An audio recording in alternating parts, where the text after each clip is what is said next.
People say that diabetes and desserts don't mix, but I would beg to differ with my made-over chocolate chip cookie recipe.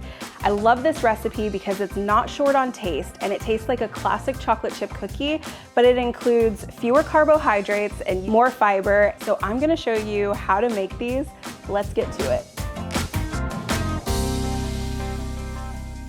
Typically, chocolate chip cookies have a lot of butter, flour, and sugar in them. And it's not to say that you can't include them, but we're taking some simple pantry ingredients and using them to make over this recipe and make it just a little bit better for you.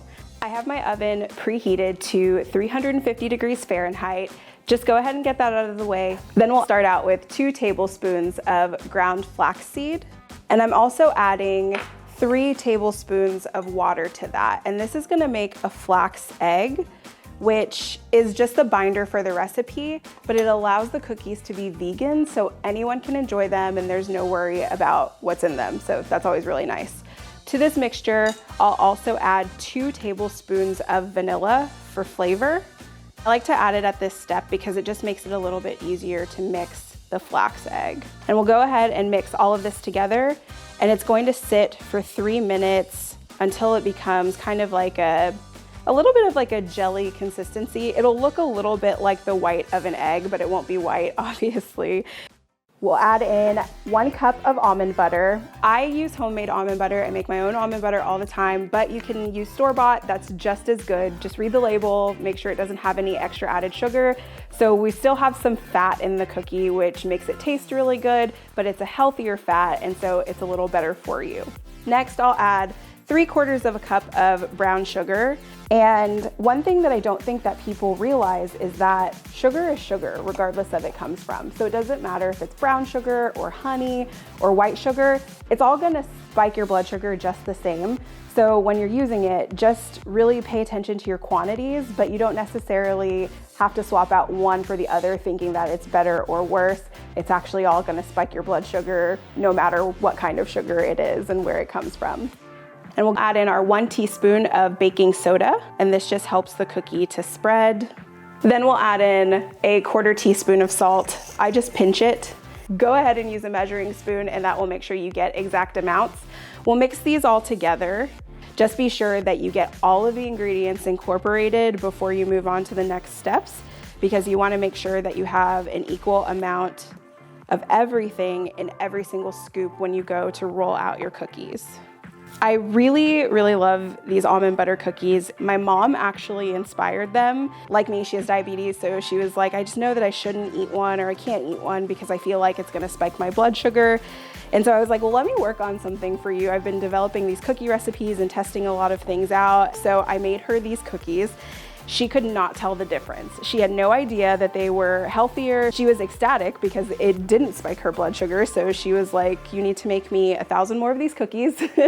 Next, we'll add in our 3 tablespoons of almond flour.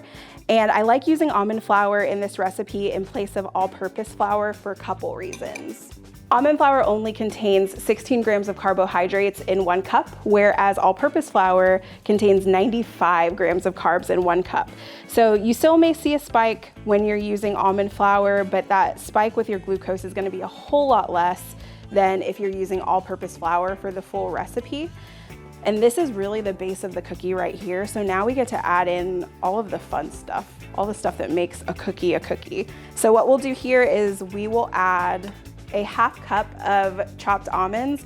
I'm going to reserve 2 tablespoons of the chopped almonds in here. So I'm pouring out most of it, but about 2 tablespoons I'm gonna keep in here just so we have some to sprinkle onto the cookies when we roll them out on the baking sheet.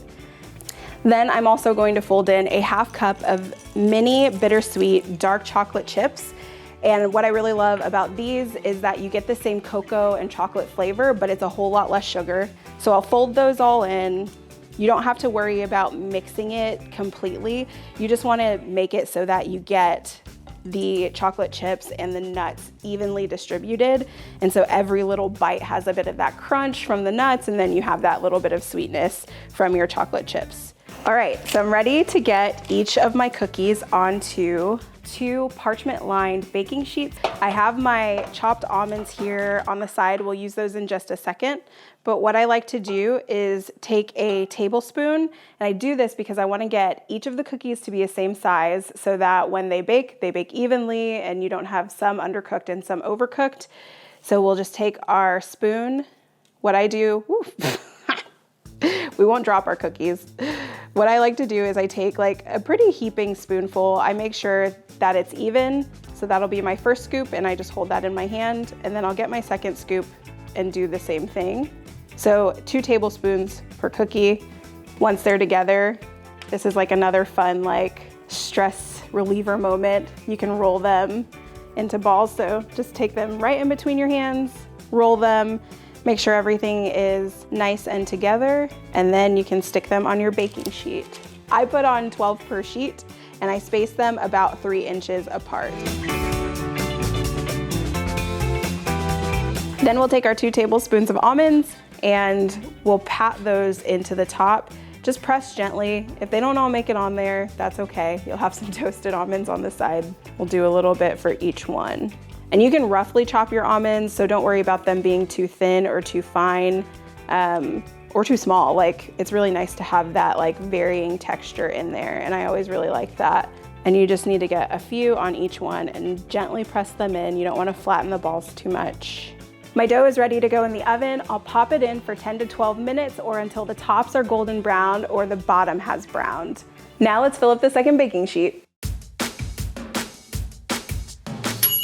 All right, the timer just went off, so you know what that means. The cookies are done, and we're gonna pull them out of the oven. It smells so, so good.